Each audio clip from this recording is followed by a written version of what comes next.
Nous allons découvrir une nouvelle notion et pour cela, nous allons résoudre une enquête. Hier après-midi, au musée d'art de Bruxelles, des œuvres d'art grec ont été dérobées. Le voleur a emporté avec lui d'antiques vases. Chargé de l'enquête, le détective Lafouine a heureusement pu compter sur le témoignage de 2 personnes qui ont assisté à la scène. Il s'agit du conservateur du musée, M. Durand, et d'un visiteur, Lucas. Voici les récits des 2 témoins. Témoignage de Lucas. Le voleur m'a fait peur, il est vite parti. Je n'ai pas bien vu ce qu'il avait volé. Il portait une veste, un pull, une écharpe, un pantalon, des bottines, une casquette, ainsi qu'une sacoche. Il avait une barbe. Voici la carte des suspects. Pourras-tu retrouver le voleur grâce au témoignage de Lucas? Voici le deuxième témoignage, celui de M. Durand. Lorsqu'il s'est introduit dans le musée, le voleur avait l'air pressé. De taille moyenne et mince, il est parti avec un grand sac gris sur le dos. Il portait une veste noire, un pull beige, une écharpe et un pantalon bleu, de grosses bottines brunes, une casquette bleue ainsi qu'une petite sacoche beige. Il portait une épaisse barbe grise. Ses épais cheveux et sourcils étaient de la même couleur.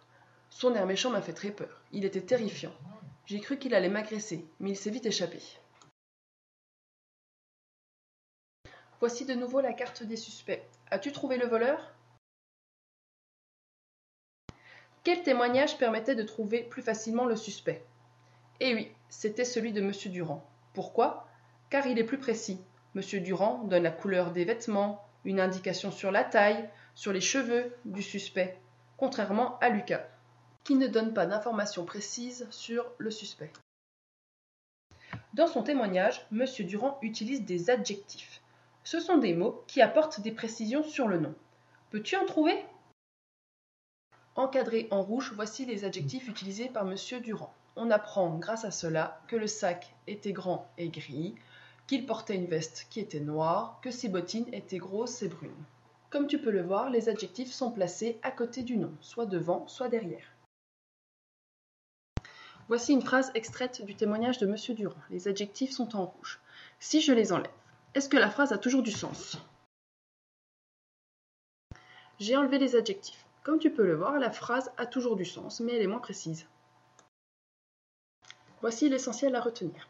Un groupe nominal est composé d'un nom, une personne, un animal, un lieu, une chose, et d'un déterminant. On peut y ajouter un ou des adjectifs. Par exemple, une écharpe, un sac, un pantalon bleu, une petite sacoche. Un adjectif est un mot qui apporte une précision, une information au nom. Il est placé à côté du nom, devant ou derrière. Par exemple, un grand sac. On peut enlever l'adjectif. La phrase aura toujours du sens, mais elle sera moins précise. Par exemple, un sac. Il peut y avoir plusieurs adjectifs qualificatifs dans un groupe nominal. Par exemple, un grand sac gris. J'espère que cette petite leçon sur les adjectifs vous a plu et je vous dis à bientôt!